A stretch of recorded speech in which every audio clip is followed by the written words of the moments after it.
എൻ്റെ പേര് രാധാകൃഷ്ണൻ.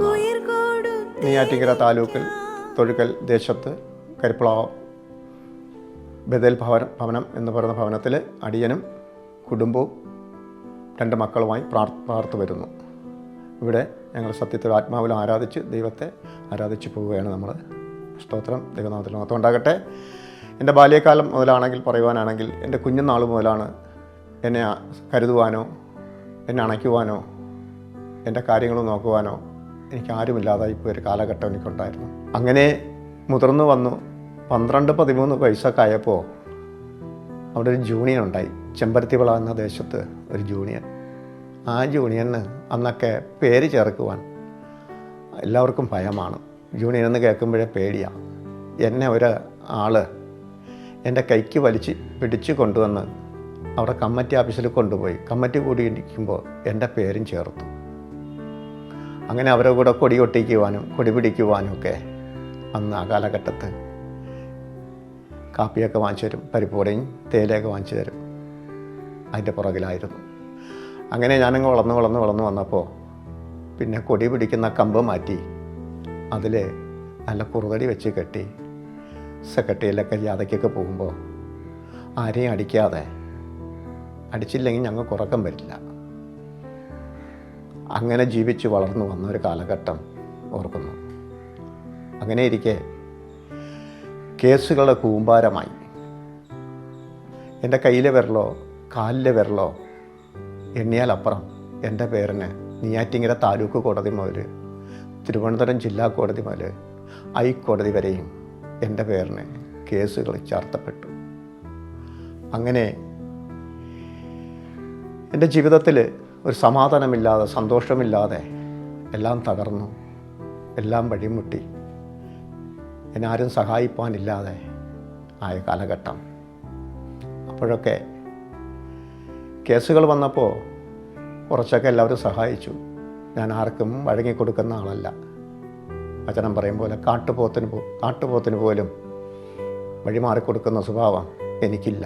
എന്ത് വന്നാലും സ്വയം ഏക്കുവാനും മറ്റുള്ളവർക്ക് വേണ്ടി രാഷ്ട്രീയക്കാർക്ക് വേണ്ടി ഒക്കെ ജീവിച്ചൊരു കാലഘട്ടമാണ്. അങ്ങനെ ഇരിക്കെ ഞാൻ വളർന്ന് മുതിർന്നൊക്കെ വന്നപ്പോൾ ചുരുക്കി എൻ്റെ സാക്ഷ്യത്തേക്ക് പറയുവാണ്. ജീവിതത്തിലേക്ക് വന്നപ്പോൾ 2002 അതിന് മുമ്പേ എനിക്ക് കല്യാണമൊക്കെ കഴിഞ്ഞു. എൻ്റെ അമ്മയുടെ മൂത്ത സഹോദരൻ്റെ അടുക്കലേക്കാണ് മകളെ ഞാൻ വിവാഹം കഴിച്ചത്. എൻ്റെ അമ്മ അവിടെ ചെന്ന് പറഞ്ഞു, എൻ്റെ പേര് കണ്ണൻ എന്ന് വിളിക്കും, രാധാകൃഷ്ണൻ എന്ന് വിളിക്കും, കണ്ണനെ പെണ്ണ് കൊടുക്കരുത്, അവൻ ശരിയല്ല എന്നൊക്കെ എൻ്റെ മൂത്ത മാമിയോടൊക്കെ ചെന്ന് പറഞ്ഞു. അങ്ങനെ അവരൊന്നും അത് വകവച്ചില്ല. എന്നാൽ അവരുടെ മുമ്പിലൊക്കെ ഞാൻ നല്ല ഡീസൻ്റായിട്ടൊക്കെ ഒരു ഒളിവായിട്ടൊക്കെ ജീവിച്ചു. അങ്ങനെ എൻ്റെ മാമൻ്റെ മോളെ ഞാൻ വിവാഹം കഴിക്കുവാനിടയായി. ഞാൻ 4.5 സെൻറ്റും വീടും എടുത്ത് വാങ്ങുവാനിടയായി. അപ്പോഴൊന്നും കയ്യിൽ കാശില്ല. എനിക്ക് വലിയവരെന്ന് പണക്കാരെന്ന് അന്ന് എനിക്ക് ഇഷ്ടമില്ല. അവരോടൊക്കെ ഞാൻ എതിർത്ത് നിൽക്കും. ചീട്ട് കളിച്ച് മദ്യപിച്ചിട്ട് വരുമ്പോൾ ഒരാൾ 4.5 സെൻറ്റിൻ്റെയും വീടിൻ്റെയും കച്ചവടം പറയുകയാണ് ഒരു ഓണസമയത്തിന്. അപ്പോൾ ഞാൻ നോക്കിയപ്പോൾ വീട്ടിൻ്റെ കച്ചവടം അവർ 20,000 രൂപ കേൾക്കുന്നു. അവർ 17 രൂപ എന്താ പറഞ്ഞു. ഞാൻ 1000 രൂപ ചീട്ട് കളിച്ച് കിട്ടിയ പൈസ സമ്പാദ്യമെടുത്ത് അഡ്വാൻസ് എടുത്ത് കൊടുത്തിട്ട് പറഞ്ഞു, ഞാൻ 19,000 രൂപയ്ക്ക് ഞാൻ വീട് വാങ്ങാം, ചിങ്ങമാസം 1-ാം തീയതി ഇടപാട് എന്ന് പറഞ്ഞു. അവർ എന്നോട് പൈസ വാങ്ങുകയും കച്ചവടം ഉറപ്പിക്കുകയും ചെയ്തു. ഈ 1000 രൂപയല്ലാതെ എൻ്റെ കരത്തിലൊന്നുമില്ല. ആ 4 സെൻറ്റും വീടും വാങ്ങാൻ വേണ്ടി പല മാർഗങ്ങളിലും ഞാൻ പൈസ സമ്പാദിച്ചു. അവർ പോലും അറിയാതെ അതിനകത്തുനിന്ന് തെങ്ങും വരെ ഞാൻ ഒറ്റി കൊടുക്കുന്ന അവർ പോലും അറിഞ്ഞിട്ടില്ല. ഒറ്റി കൊടുത്തും പല മാർഗങ്ങളിൽ കൂടി ഞാൻ പൈസ സമ്പാദിക്കുവാൻ അത് ഇടപാട് ചെയ്യാൻ ഇടയായി.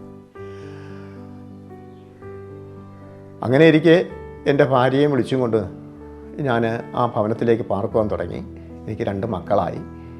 അപ്പോൾ ഞാൻ ദൈവത്തിന് എൻ്റെ പലരും വന്ന് എന്നോട് വീട്ടിൽ വരികയും എൻ്റെ ട്രാക്റ്റ് തരികയും ഒക്കെ ചെയ്തിട്ടും ഞാനത് സ്വീകരിക്കാനോ യേശുവിനെ കൈക്കൊള്ളുവാനോ ഒന്നും എനിക്ക് മനസ്സില്ല. ഇഷ്ടമില്ല. ഈ യേശുവിനെ എന്ന് പറഞ്ഞാൽ എനിക്കിഷ്ടമില്ല. ഇഷ്ടമില്ലാത്തതിൻ്റെ കാരണം ഞാനൊരു രാഷ്ട്രീയക്കാരനാണ്, കമ്മ്യൂണിസ്റ്റുകാരനാണ്, ദൈവമില്ലാത്തവനാണ്. അതുകൊണ്ട് ആ ലെവലിൽ ജീവിച്ചു വരുന്നുണ്ട്. അങ്ങനെ സങ്കീർത്തനം പറയുന്നത് ഏത് മനുഷ്യനും ഹൃദയത്തിൽ, ഏത് ദുഷ്ടനും ഹൃദയത്തിൽ പാപമോചനമുണ്ട് എന്ന് പറയുന്നു. അങ്ങനെ ഇരിക്കെ എൻ്റെ ഹൃദയത്തിൽ അങ്ങനെ കേസുകൾ കൂമ്പാരമായപ്പോൾ തിരുവനന്തപുരം ഫാസ്റ്റ് ട്രാക്ക് കോടതിയിൽ അജിത എന്ന് പറയുന്ന ഒരു ജഡ്ജി എന്നെ ഒരു കേസ് ശിക്ഷിക്കും എന്ന് പറഞ്ഞപ്പോൾ എനിക്ക് പൈസ കൊടുക്കുവാനൊന്നുമില്ല. ഈ 4.5 സെൻറ്റും വീട് ഞാൻ വിറ്റു, കച്ചവടം പറഞ്ഞു, കൊടുത്തു, പൈസ മേടിച്ചു, കേസ് പറഞ്ഞു. കേസ് ഞാൻ വിജയിച്ചില്ല, അകത്ത് പോകേണ്ട ഗതി വന്നു. അങ്ങനെ എൻ്റെ ഭാര്യയ്ക്ക് ആരുമില്ല, എൻ്റെ മക്കൾക്കും ആരുമില്ലാതായപ്പോൾ ഇനി ഞാൻ ജീവിച്ചിരിക്കുന്നത് നന്നല്ല എന്ന് എൻ്റെ ഹൃദയത്തിലേക്ക് തോന്നുമാറുകയായി. ഈ ലോകത്തിൽ നിന്നൊരു ഒളിച്ചോട്ടം ഞാൻ പ്രതീക്ഷിച്ചു. അങ്ങനെ 2002 ഞാൻ ആത്മഹത്യ ചെയ്യാം എന്ന് തീരുമാനിച്ചു. ഞാൻ ആത്മഹത്യ ചെയ്തു. മരിച്ചു എന്ന് പറഞ്ഞ് നെയ്യാറ്റിൻകര താലൂക്കിൽ ആശുപത്രി കൊണ്ടുപോയി. എന്നെ അവിടെ നിന്ന് വയറൊക്കെ കഴുകി നേരെ തിരുവനന്തപുരം മെഡിക്കൽ കോളേജിലേക്ക് കൊണ്ടുപോയിട്ട് അവിടെ നിന്നും കഴുകി എല്ലാം മരിച്ചു എന്ന് പറഞ്ഞ് മെഡിക്കൽ കോളേജ് 16-ാം വാർഡിലെ തള്ളപ്പെട്ട് കിടന്ന ഒരു വ്യക്തിയാണ് ഞാൻ. അങ്ങനെ അവിടെ ആരും ഉറങ്ങുന്നവരല്ല. ഈ 16-ാം വാർഡിലെന്ന് പറഞ്ഞാൽ രോഗി മാത്രമേ ഉറങ്ങത്തുള്ളൂ. കൂട്ടുകാർ ഇരിക്കുന്നവരോ ആരും ഉറങ്ങില്ല. അവിടെ നിന്നും എന്നെ മൂക്കിൽ യൂറിയത്തിലൊക്കെ ട്യൂബ് ഇട്ടിട്ടുണ്ട്. ഈ ട്യൂബ് എല്ലാം വലിച്ചു പറിച്ച് കളഞ്ഞിട്ട് യൂറിയത്തിലുള്ള ട്യൂബുണ്ട്. അത് ഞാൻ അങ്ങനെയൊക്കെ പിടിച്ചിട്ടും അത് വരുന്നില്ല. അങ്ങനെ അതും കൊണ്ട് ഇവരാരും അറിയാതെ ഈ മെഡിക്കൽ കോളേജിൽ നിന്ന് പുറത്തേക്ക് ഇറങ്ങി. മെൻ്റലായതുകൊണ്ടാണ് പുറത്തിറങ്ങി. അവിടെ നിന്നൊരു മതിൽ കയറി ചാടി ഈ മോർച്ചറിയുടെ അടിയിലേക്ക് വന്നു. ആ ഡ്രെയിനേജിൽ നിന്ന് അറിയാൻ ചിന്തിച്ചാൽ മനസ്സിലാകുന്ന കാര്യമേ ഉള്ളൂ. ആ ഡ്രെയിനേജിൽ നിന്ന് വെള്ളം കോരി കുടിച്ചും കൊണ്ട് രാത്രി യാമത്തിൽ എവിടെയെന്നറിയാതെ നടന്ന് തിരുവനന്തപുരം പുലിയാർക്കോട്ട ആശുപത്രിയുടെ നേരെ ബേക്കിലേക്ക് വന്നു. നേരം വെളുത്തു. അവിടെ കുറച്ച് സഹോദരിമാർ വെള്ളം എടുത്തുകൊണ്ട് നിൽക്കുന്നു. അവർ തിരിച്ചൊരു വെള്ളം കേട്ടു, വെള്ളം തന്നു, കുടിച്ചു. അവിടെ ഒരു അമ്പലത്തിൻ്റെ സൈഡിൽ പോയി കിടന്നു. ഒരാൾ വന്ന് ചോദിച്ചു, ചായ വേണമെന്ന് പറഞ്ഞു. അവർ മെഡിക്കൽ സ്റ്റേഷനിൽ വിളിച്ച് പറഞ്ഞു. SI വന്നു. എന്നെ ലാത്തിക്ക് കുത്തി വണ്ടിക്കകത്തിട്ടു. എൻ്റെ ദേഹത്തൊന്നും തൊടാൻ പറ്റില്ല, മൊത്തം ഡ്രെയിനേജാണ്. എൻ്റെ ഭാര്യ എന്നെ തള്ളിയിട്ട് പോയതാണ്. എന്നെ വേണ്ടാന്ന് പറഞ്ഞ് അത്രയ്ക്ക് അവൾ ഒരുപാട് സഹിച്ചു. ഞാൻ പറഞ്ഞല്ലോ നേരത്തെ, ആർക്കും വഴിമാറി കൊടുക്കുന്നവനല്ല. എൻ്റെ ഈ നിപ്പ് കണ്ടപ്പോൾ ദൈവം അവിടെ മനസ്സും മാറ്റിക്കൊടുത്തു.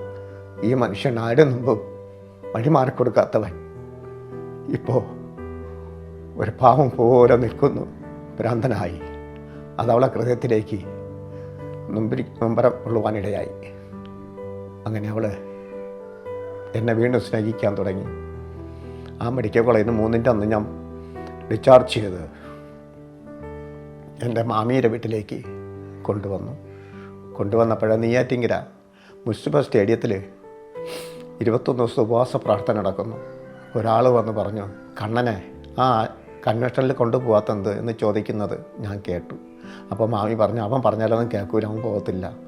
അവരങ്ങോട്ട് മാറിയ ഉടനെ ഞാൻ പറഞ്ഞു, മാമി ഞാൻ പോവാം, എനിക്ക് സമ്മതം, പോവാമെന്ന് പറഞ്ഞു. പിറ്റേന്ന് രാവിലെ 10 മണിയായപ്പോൾ ഒരു ഓട്ടോ പിടിച്ച് ആ നെയ്യാറ്റിൻകര മുനിസിപ്പൽ സ്റ്റേഡിയത്തിലേക്ക് എന്നെ കൊണ്ടുപോയി. എൻ്റെ അടുത്ത് ആരും സുവിശേഷം പറഞ്ഞാൽ കേൾക്കില്ല. ഒരു ട്രാക്റ്റ് വായിച്ചിട്ടല്ല ഞാൻ രക്ഷിക്കപ്പെട്ടത്. എന്നോട് സുവിശേഷം പറഞ്ഞിട്ടില്ല ഞാൻ രക്ഷിക്കപ്പെട്ടത്. ആരുടെയും പ്രസംഗം കേട്ടിട്ടല്ല ഞാൻ രക്ഷിക്കപ്പെട്ടത്. ആ ഒരു പ്രോഗ്രാം കണ്ടിട്ടല്ല ഞാൻ രക്ഷിക്കപ്പെട്ടത്. ആ കൺവെൻഷൻ സ്റ്റേജിലേക്ക് എന്നെ കൊണ്ടിറക്കുമ്പോൾ, ആട്ടയിൽ ചെന്നിറങ്ങുമ്പോൾ ഒരു പാട്ടാണ്, യേശുവിൻ്റെ രക്തത്താൽ വീണ്ടെടുക്കപ്പെട്ടതാം തൻ്റെ പ്രിയ ജനമേ ഉണർന്നിടുക, തൻ്റെ വേലയെ തികച്ചു നാം ഒരുങ്ങിയിടുക. ഈ പാട്ട് കർത്താവായ യേശു ക്രിസ്തു കാൽവരി ക്രൂശിൽ കിടക്കുമ്പോൾ ഒരു പടയാളി വന്ന് എൻ്റെ അപ്പൻ്റെ വിലാപ്പുറത്ത് കുന്തം കൊണ്ട് കുത്തിയതുപോലെ എൻ്റെ കാതിൽ കൂടെ ആ പാട്ട് തുളച്ച് കയറി എൻ്റെ ഹൃദയത്തിലേക്ക് ഇറങ്ങുവാനിടയായി. ഞാൻ അനേകം ലഗ്യോൻ ബാധിച്ചവനായിരുന്നു. അപ്പോഴും ആ പാട്ട് എൻ്റെ ഉള്ളിലേക്ക് കയറിയപ്പോൾ അനേകം ലഗ്യോന്മാർ എന്നിൽ നിന്നും പുറത്ത് ചാടുവാനിടയായി. അന്ന് മുതൽ എൻ്റെ ദൈവത്തെ സ്നേഹിക്കുവാനും ആരാധിക്കുവാനും ഒക്കെ തുടങ്ങി. എൻ്റെ ജീവിതത്തിൽ വൻ കഷ്ടങ്ങളും ഭാരങ്ങളും പ്രയാസങ്ങളും എന്നെ പിന്തുടർന്നൊരു മനുഷ്യനാണ്. കർത്താവായ യേശുക്രിസ്തു പറഞ്ഞൊരു വാക്യം വായിക്കുന്ന എനിക്ക് ഓർമ്മ വരുന്നുണ്ട്. സങ്കീർത്തന പുസ്തകം 142 4 വാക്യം, വലത്തോട്ട് നോക്കി കാണണമേ, എന്നെ അറിയുന്നവർ ആരുമില്ലല്ലോ, ശരണം എനിക്ക് പോയിരിക്കുന്നു, എൻ്റെ പ്രാണന് വേണ്ടി ആരും കരുതുന്നില്ല. എൻ്റെ പ്രാണന് വേണ്ടി കരുതുവാൻ സകല സൃഷ്ടികളെയും ഉടയവനായ എൻ്റെ കർത്താവും രാജാവുമായി എൻ്റെ യേശുപ്പച്ചൻ, നിൻ്റെ അമ്മയുടെ ഗർഭപാത്രത്തിൽ ഉരുവാകും മുമ്പേ ഞാൻ നിന്നെ അറിഞ്ഞു, ഞാൻ ആകാശത്തിനും ഭൂമിക്കും അടിസ്ഥാനം ഞാൻ നിന്നെ അറിഞ്ഞു എന്ന് കണ്ട ദൈവം എന്ന് പറഞ്ഞ ദൈവം എന്നെ കണ്ടു, എന്നെ മാനിച്ചു. എന്നെ ആരും സഹായിപ്പാനില്ലായിരുന്നപ്പോൾ എൻ്റെ അടുക്കിലേക്ക് ഇറങ്ങി വന്നൊരു യേശുവുണ്ട്. എൻ്റെ പാപത്തെ പൊക്കി ശുദ്ധീകരിച്ചു. ഞാൻ എൻ്റെ ദൈവത്തോട് ഞാൻ ഏറ്റു പറഞ്ഞു, എൻ്റെ പാപങ്ങളൊന്ന് കഴുകണമേ, എന്നോട് മനസ്സലിയണമേ എന്ന് ദൈവത്തോട് നിലവിളിക്കുവാനിടയായി. ചുരുക്കി പറയാം, എനിക്കൊരു വിദ്യാഭ്യാസവുമില്ല, നേരത്തെ പറഞ്ഞു. അങ്ങനെ രക്ഷിക്കപ്പെട്ട സമയത്ത് എല്ലാവരും ഇങ്ങനെ പ്രസംഗിക്കുന്നു, സാക്ഷി പറയുന്നു, പാടുന്നു, പ്രസംഗിക്കുന്നൊക്കെ. അപ്പോൾ ഞാനും ദൈവത്തോട് ചോദിച്ചു, കർത്താവേ, എനിക്കും ഇങ്ങനെയൊക്കെ ആവണമെന്ന് ആഗ്രഹമുണ്ട്. എനിക്ക് വിദ്യാഭ്യാസമല്ല, നീ എന്നെ പഠിപ്പിക്കണം, എനിക്കും പ്രസംഗിക്കണം, എനിക്ക് സാക്ഷി പറയണം, എനിക്കും പട്ടണങ്ങളിലും തെരുവുകളിലൊക്കെ നിന്ന് നിന്നെ ഉയർത്തണം. നീ എനിക്ക് ചെയ്ത ഉപഹാരങ്ങൾ ലജ്ഞ കൂടാതെ എൻ്റെ ദൈവത്തിൻ്റെ സന്നിധിയിൽ നിന്ന് വിളിച്ച് പറയുവാൻ എനിക്ക് ആഗ്രഹമുണ്ട്.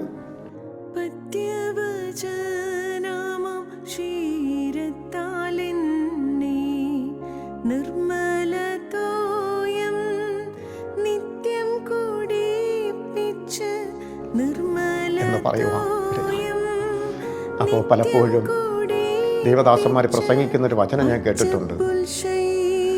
പറയുന്നത് യാക്കോബ് ദൂതൻ മൽപ്പിടുത്തം പിടിക്കുന്ന ഒരു രംഗത്തെക്കുറിച്ച് ദേവദാസന്മാർ പ്രസംഗിക്കുന്നത് കേട്ടിട്ടുണ്ട്. എന്നെ അനുഗ്രഹിച്ചിട്ടല്ല ഞാൻ നിന്നെ വിടുകയില്ല. അങ്ങനെ എൻ്റെ ദൈവസന്നിധിയിൽ ഞാനും ഒരു തീരുമാനമെടുത്തു. എന്താ തീരുമാനമെന്നല്ലേ? എന്നെ പഠിപ്പിക്കണം. അങ്ങനെ 3 ദിവസം ദൈവസന്നിധിയിൽ എൻ്റെ യേശുപ്പച്ചൻ്റെ പാദപീഠത്തിൽ ചിരട്ടയിൽ ചാമ്പലും വാരി വെച്ച് എൻ്റെ കർത്താവിൻ്റെ പാദപീഠത്തിലിരിക്കും. എന്നെ പഠിപ്പിക്കണം. എന്തെന്നറിയാം, എൻ്റെ ചിരട്ടയിൽ ചാമ്പല് വാരി വെച്ചിരിക്കുന്നത്. ഞാനൊരു ഉടമ്പടി എടുത്തു. കുടിനീര് വന്നാൽ ഞാൻ ഇങ്ങോട്ടിറക്കത്തില്ല, ഇതിൽ തുപ്പും. എന്നെ പഠിപ്പിക്കണം. എനിക്ക് നിന്നെ ഉയർത്തണം. എനിക്ക് വചനം വായിക്കണം. എനിക്ക് നിന്നെ പ്രസംഗിക്കണം. അങ്ങനെ 1, 2, 3 പ്രാവശ്യമല്ല. 3-ാം ദിവസമൊക്കെ ആകുമ്പോൾ പലപ്പോഴും ഞാൻ ഇരുന്ന് 3-ാം ദിവസം ആകുമ്പോൾ ഞാൻ മരിച്ചവനെ പോലെയാകും. ഭസ്മോസിൽ വെച്ച് യോഹന്നാൻ ആത്മവിവശനായതുപോലെ ഞാനായിത്തീർന്ന ദിവസങ്ങളുണ്ട്. 3-ാം ദിവസം വരെയും വെള്ളം കുടിക്കാതിരുന്ന് കുഴഞ്ഞു വീഴുന്നൊരവസ്ഥയിൽ. എന്നിട്ടും ഞാനത് മതിയാക്കിയില്ല. എന്നെ പഠിപ്പിക്കുന്നത് വരെയും ദൈവസന്നദ്ധയിൽ ഞാൻ ഈ ഉറച്ച തീരുമാനത്തിൽ നിന്ന് ഉപവസിക്കുമായിരുന്നു. ഇന്നെല്ലാം വായിക്കാമെന്ന് ഞാൻ പറയുന്നില്ല. ഒരു 80% ഈ ബൈബിൾ സത്യവേദ പുസ്തകം വായിക്കുവാൻ എനിക്ക് ദൈവം കൃപ നൽകിയിട്ടുണ്ട്. പട്ടണങ്ങളിലും തെരുവുകളിലും വീതികളിലും ആലയങ്ങളിലും ചെറുതും വലുതുമായ കൺവെൻഷനിലൊക്കെയും എൻ്റെ ദൈവം എന്നെ ഇന്ന് ഉപയോഗിച്ചു കൊണ്ടുവരുന്നു. ആരുമില്ലാത്തവർക്ക് ഏകനായി നിൽക്കുന്ന ഒരു ദൈവം. ആ ദൈവം നിങ്ങളെ അനുഗ്രഹിക്കും, നിങ്ങളെയും മാനിക്കും. എൻ്റെ ജീവിതത്തിൽ പല ഭാരങ്ങളും പ്രയാസങ്ങളും വന്നു. എൻ്റെ ഒരു മകൻ വിശുദ്ധ ഈ ജീവിതത്തിൽ കൂടെ തന്നെയാണ് എൻ്റെ ജീവിതത്തിൽ വന്നുപോയ ഒരു ഭാരമുണ്ട്, ഒരു പ്രയാസമുണ്ട്. എനിക്ക് 2 മക്കളിൽ ഒരു മകൻ ഈ ലോകത്തിൽ നിന്ന് മാറ്റപ്പെട്ടു. 2017 29-ാം തീയതി. അതിനു മുന്നേ ഒരു മാസം 21 ദിവസം ഉപവാസ പ്രാർത്ഥനയിൽ 19 ദിവസം എൻ്റെ മകൻ ഉപവസിച്ചു. പിറ്റേ മാസം 7 ദിവസത്തിൽ 5 ദിവസം ഉപവസിച്ചു. വെളിപ്പാട് സിനിമ പിടിക്ക് വേണ്ടി അവൻ എഴുതി എൻ്റെ വീട്ടിൽ വെച്ചിട്ടുണ്ട് പുസ്തകങ്ങൾ. ഒരു ഷോർട്ട് ഫിലിം അവൻ പിടിച്ചിട്ടുണ്ട്. മദ്യവയ്ക്കുന്നവർക്കെതിരായി ഞാൻ അഭിനയിച്ച് ഒരു ഷോർട്ട് ഫിലിം, അതൊക്കെ അവൻ ചെയ്തിട്ടുണ്ട്. പല കാര്യങ്ങളും അന്ന് ഈ സംഭവം നടക്കുമ്പോൾ യോഹി ദുരന്തം ആയിരിക്കുന്ന സമയത്താണ്. ഞായറാഴ്ച അവൻ്റെ 5-ാം ദിവസത്തെ ഉപവാസ പ്രാർത്ഥനയ്ക്ക് അടുത്തിരുന്ന് ഒരു സഹോദരനോട് പറഞ്ഞു, പ്രശാന്തൻ എന്ന് പറയുന്ന പ്രവീണോട് പറഞ്ഞു, പ്രശാന്ത് ഏട്ടാ, ഉപ്പ് വെള്ളം കുടിച്ച് മരിക്കാതെ എൻ്റെ കർത്താവ് വന്നിരുന്നെങ്കിൽ ഞാനങ്ങ് പോയേനെ. അവൻ്റെ വാക്ക് ദൈവം കേട്ടു. അങ്ങനെ ഞായറാഴ്ച പറഞ്ഞു, തിങ്കൾ ചൊവ്വ ബുധനാഴ്ച ഈ ലോകത്തിൽ നിന്ന് അവൻ മാറ്റപ്പെടുവാനായി ഒരു ആക്സിഡൻറ്റ് മുഖാനം. അതിന് 2 ദിവസത്തേക്ക് മുമ്പേ ഞാൻ പറഞ്ഞു, മോനെ ഞാൻ മരിച്ചാൽ നമ്മുടെ ഈ വീട്ടിൽ എന്നെ അടക്കം ചെയ്യരുത്. എന്തെന്ന് ചോദിച്ചപ്പോൾ ഞാൻ പറഞ്ഞു, ഇവിടെ സ്ഥലമില്ല, നിനക്ക് ജനിക്കുന്ന മക്കൾ അവർ ചോദിക്കും ഇവനെ വേറെ എവിടെയും കുഴിച്ചിട്ടൂടെ എന്ന് ചോദിക്കും. അത് നിൻ്റെ ചെവി കൊണ്ട് കേൾക്കാതിരിക്കുവാൻ ഒരിക്കലും ചെയ്യരുത്. മലമുകളിൽ ഞാൻ പൈസ കൊടുത്തിട്ടുള്ളതും സ്നേഹിതന്മാർക്കും ഒക്കെ അവിടെ കല്ലറകളുണ്ട്, അവിടെ എന്നെ അടക്കം ചെയ്യണം. അത് നേരെ മറിച്ചായിരുന്നു സംഭവിച്ചത്. എൻ്റെ മകനെ ഞാനവിടെ കൊണ്ടുവന്ന് കുഴിച്ചിട്ടിട്ട് എൻ്റെ വീട്ടിലേക്ക് വന്നു. എൻ്റെ ഭവനത്തിൻ്റെ അടുക്കളയിലെ പുതിയൊരു വീട് പാർത്ത് കിട്ടുന്ന സമയമാണ്. ആ ഭവനത്തിൻ്റെ മൂലയിൽ ചെന്നിരുന്നിട്ട് ഞാൻ ദൈവത്തോട് മുട്ടുകുത്തി പ്രാർത്ഥിച്ചു, കർത്താവേ, എൻ്റെ മകനെവിടെ? അവൻ ഇന്ന കാര്യമൊക്കെ എനിക്കറിയാം, അവൻ നിൻ്റെ സന്നിധിയിൽ ചെയ്തത് വിശ്വസ്തനായിരുന്നു. ചോദിക്കുവാനിടയായി. കണ്ണുനീരോടെ ചോദിച്ചു. അടക്കിയിട്ട് കുഴിച്ചിട്ടിട്ട് ഞാൻ ദൈവസന്നിധിയിൽ മുട്ടുകുത്തുന്നത്. ദൈവത്തോട് ഞാൻ ചോദിച്ചു, അപ്പാ, എൻ്റെ മകനെവിടെ? നിൻ്റെ കരത്തിലാണോ അതോ പിശാചിൻ്റെ കരത്തിലാണോ? എനിക്ക് മറുപടി തരണം. ഞാൻ ദൈവത്തോട് ചോദിച്ചപ്പോൾ കണ്ണുനീരോടെ ചോദിച്ചു. അറിയാമല്ലോ, അപ്പോഴത്തെ കണ്ണുനീര് കർത്താവായ യേശു ക്രിസ്തുവിൻ്റെ കണ്ണിൽ നിന്നും രക്തത്തുള്ളിയ തരതരായി വീണത് പോലെ എൻ്റെ കണ്ണിൽ നിന്നും ഒഴുകിയത് കണ്ണുനീരല്ല, രക്തമായിരുന്നു. എൻ്റെ അപ്പൻ അടങ്ങിയിരിക്കാൻ കഴിയില്ല. അവൻ കണ്ണുനീരിൻ്റെ മുമ്പ് മാത്രമേ ഒരു മനുഷ്യൻ്റെ മുമ്പിൽ അഡിക്റ്റാവുകയുള്ളൂ. അല്ലാതെ എൻ്റെ അപ്പൻ ആരുടെ മുമ്പിലും അങ്ങനെ അഡിക്റ്റാവുന്നതല്ല. മറിയയുടെ കണ്ണുനീര് കണ്ട് സ്വർഗ്ഗാരോഹണത്തിന് മുമ്പ് മടങ്ങി വന്ന എൻ്റെ യേശുപ്പൻ ഞാൻ ചോദിച്ചു, മറിയേ, നീ എന്തിനാ കരയുന്നത്? ആ ചോദ്യം എന്നോട് ചോദിച്ചു. ഞാൻ പ്രാർത്ഥിക്കുന്ന സ്ഥലത്ത് ഇറങ്ങി വന്ന് എന്നോട് ചോദിച്ചു, എൻ്റെ ദൈവം, എൻ്റെ മകൻ എവിടെ? അപ്പൻ്റെ കരത്തിലാണോ? എനിക്കറിയണം. ചോദിച്ചപ്പോൾ അതിവേഗത്തിൽ സഞ്ചരിക്കുന്ന ദൈവത്തിൻ്റെ വചനം അത് കടന്നു ചെന്ന് കാര്യം സാധിപ്പിച്ചിട്ട് വേഗത്തിൽ മടങ്ങി വരുമെന്ന് തിരുവചനം പറയുമ്പോൾ ഒരു ഡയമണ്ട് ആകൃതിയിൽ അകത്ത് സൂര്യൻ ഉദിച്ചു വരുന്ന കളർ വെള്ളമേഘമായിട്ട് ഈ ഡയമണ്ട് എന്ന് പറഞ്ഞ കോളത്തിലേക്ക് കാണിച്ച് എൻ്റെ മുഖത്തേക്ക് വന്ന് അടിച്ചിട്ട് അത് മടങ്ങിപ്പോയി. എനിക്കപ്പോഴൊന്നും മനസ്സിലായില്ല. എങ്കിലും എൻ്റെ ഹൃദയത്തിൽ ഒരു ഐസ് വാട്ടർ വെള്ളമെടുത്തൊഴിച്ചതുപോലെ എൻ്റെ ഹൃദയം തണുത്തു. 3-ൻ്റെ അന്ന് എൻ്റെ ഒരു സ്നേഹിതൻ പാസ്റ്റർ ജോജി പി ബെന്നി എന്ന് പറയുന്ന അദ്ദേഹം എന്നെ അറിഞ്ഞിവിടെ എൻ്റെ ഭവനത്തിലേക്ക് വന്നു. കാര്യം സംസാരിക്കുമ്പോൾ അദ്ദേഹത്തിനോട് ഞാൻ ഈ കാര്യം വിവരിച്ച് പറഞ്ഞപ്പോൾ അദ്ദേഹം പോകാൻ സമയമായപ്പോൾ പ്രാർത്ഥിച്ചിട്ട് പറഞ്ഞു, ബ്രദറെ, നിങ്ങളെ കാണിച്ചു തന്നത് ഡയമണ്ട് കാണിച്ചു തന്നത് അത് പിതാവ്, പുത്രൻ, പരിശുദ്ധാത്മാവ് ഇതിനകത്തുണ്ടെന്ന അതിനർത്ഥം. സന്തോഷമായി അതിനെനിക്ക് വ്യാഖ്യാനിച്ചു തന്നപ്പോൾ അങ്ങനെ ഞാനത് മനസ്സിലാക്കുകയും ഞാൻ ആശ്വസിക്കുകയും ഞാൻ സ്വീകരിക്കുകയും ചെയ്തിട്ട് ദാവീദ് പറയുന്നത് പോലെ ഒരിക്കലും എൻ്റെ മകൻ എൻ്റെ അടുക്കലേക്ക് വരികയില്ല, അവൻ്റെ അടുക്കലേക്ക് തന്നെ നാം പോകണം. അന്ന് മുതൽ ഇന്ന് വരെയും ആ യേശുവിനെ മുറുകെ പിടിച്ചുകൊണ്ട് മുമ്പോട്ട് യാത്ര ചെയ്യുകയാണ്. ഒരു വിദ്യാഭ്യാസവും യോഗ്യതയില്ലാത്ത എന്നെ എൻ്റെ കരങ്ങളിൽ ദൈവം ഉന്നതന്മാർക്ക് കൊടുക്കാത്ത ഒരു പദവി, ഒരു ജോലി ഈ 2026 എന്നെ ഏൽപ്പിച്ചു. എൻ്റെ കർത്താവിൻ്റെ സന്നദ്ധിയിൽ ഞാൻ 2 വർഷം ഒരു വചനം പറഞ്ഞ് ഞാൻ പ്രാർത്ഥിച്ചു.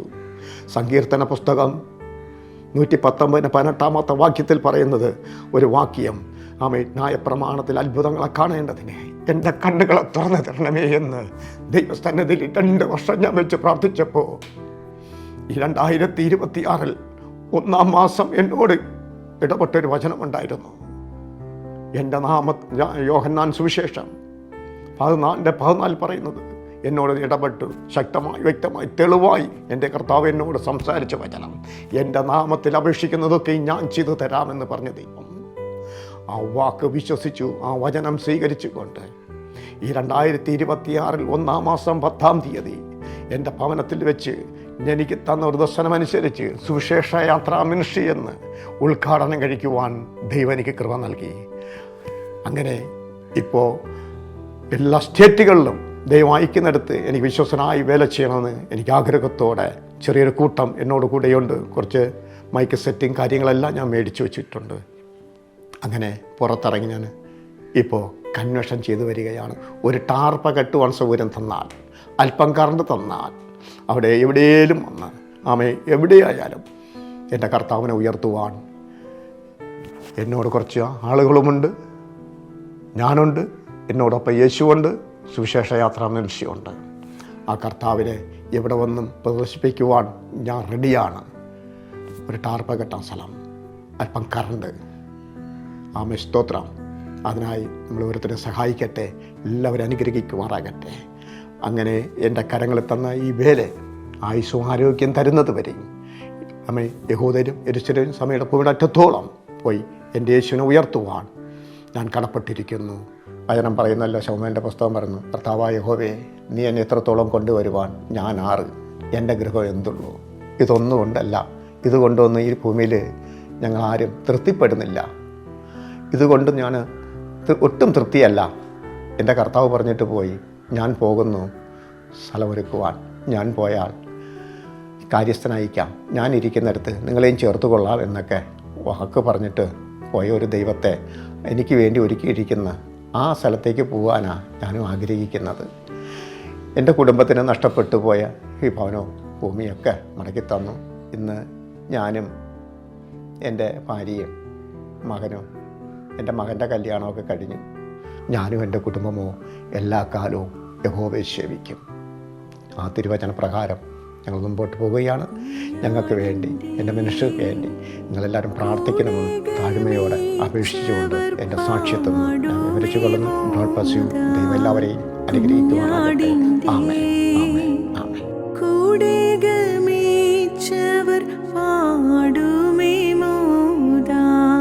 തേടി വന്നു ദോഷിയാമെന്നെയും എന്നെയും നാഥ, തേടി വന്നു ദോഷിയാമെന്നെയും എന്നെയും നാഥ.